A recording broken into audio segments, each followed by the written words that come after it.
அடுத்த ஆண்டு ஜூன் மாதத்தில் தாக்கல் செய்யப்படவுள்ள 13வது மலேசிய திட்டத்தில் இந்திய சமுதாயத்தின் நலனுக்காகவும் வளர்ச்சிக்காகவும் மஇகா 8 அம்ச திட்ட அறிக்கையை சமர்ப்பிக்க உள்ளதாக அக்கட்சியின் தேசிய துணைத் தலைவரான டத்தோஸ்ரீ எம் சரவணன் நேற்று தெரிவித்தார்.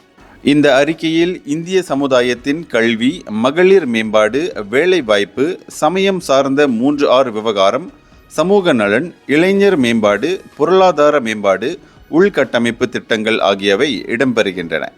அரசியல் ஆர்வலர்கள், சமூக பொருளாதார நிபுணர்களுடன் கலந்தாலோசித்து தீவிர ஆய்வு செய்து 40 பரிந்துரைகளுடன் இந்த 8 அம்ச திட்ட வரைவை மஇகா உருவாக்கியுள்ளது.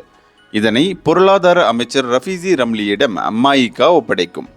ஒவ்வொரு மலேசிய திட்டத்திலும் இந்தியர்களின் நலன் கருதி மஇகா பரிந்துரைகளை முன்வைத்துள்ளது.